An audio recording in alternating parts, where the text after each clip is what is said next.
गुरुजी नमस्कार। जी मैं आज तो लाइब्रेरी गई थी, मेरी मम्मी ने मुझे बुलाया और तब जाके मैं यहाँ आई हूँ। और मुझे आपसे 2 सवाल पूछने हैं। पहला ये कि हमारा 40 साल से ज़मीन का केस चल रहा है और उसका कुछ समाधान नहीं हो पा रहा। ना तो हमें ज़मीन मिल पा रही है हमारी और हमारा घर का हिस्सा भी नहीं मिल पा रहा। तो गुरुजी मेरे पापा और ताऊ जी बहुत परेशान हो गए हैं कचहरी के चक्कर काटते काटते। आप इसके लिए कुछ समाधान बताइए। तो आपके ताऊ जी और आपके पिताजी का लड़ाई का झगड़ा है जी। तो उनसे बोल दो कि दोनों प्रेम से सुलझा लो, काहे कोर्ट कचहरी के चक्कर। नहीं, ताऊ जी के साथ नहीं, जो पापा के दूसरे बाबा थे उनके साथ है झगड़ा। तो किसकी जमीन है वो? कागजों में किसकी जमीन है? कागजों में तो मेरे को इतना पता नहीं है, पर वो मसला मैं तो बचपन से ही देखती आ रही हूँ। पहले मेरे दादाजी लड़ते थे उसके लिए, अब मेरे पापा लड़ते हैं उसके लिए। कितनी जमीन है? तो मतलब लड़ते लड़ते दादाजी चले भी गए जी। और उनके जो जिनसे लड़ रहे हैं उनके भी चले गए होंगे। हाँ जी। चलो। पर उसका कुछ समाधान नहीं हो पा रहा अभी तक। तो कितनी जमीन है?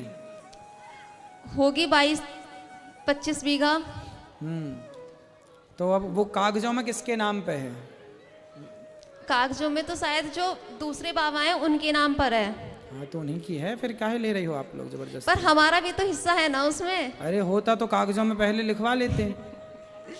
नहीं है भाई पहले होना चाहिए।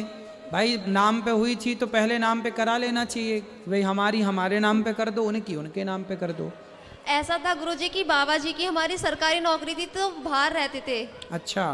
तो उन्हें इतना ज़्यादा वो नहीं था उस टाइम पे कि ऐसा कुछ हो जाएगा।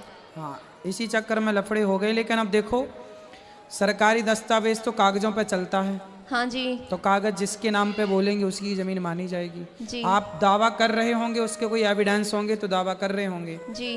तो आपके दावा करने का जो प्रारूप है वो क्या है वो देख लो। भगवान करें आपको न्याय मिले।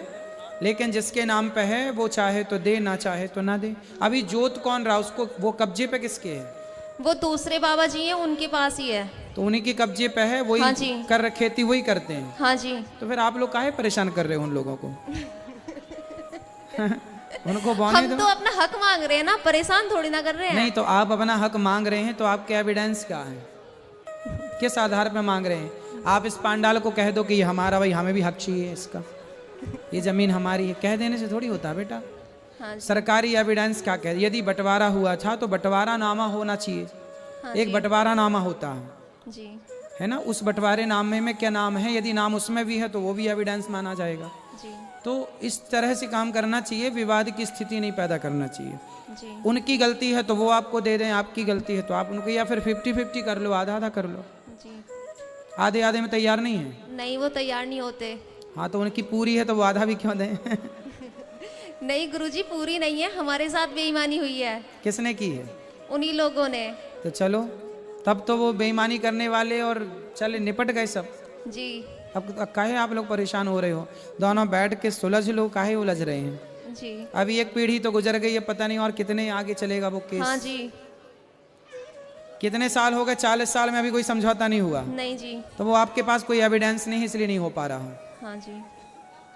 और गुरुजी मेरा एक और सवाल है। मुझे 4 साल हो गए सरकारी नौकरी की तैयारी करते करते, पर उसमें मेरा हो ही नहीं पा रहा किसी में भी।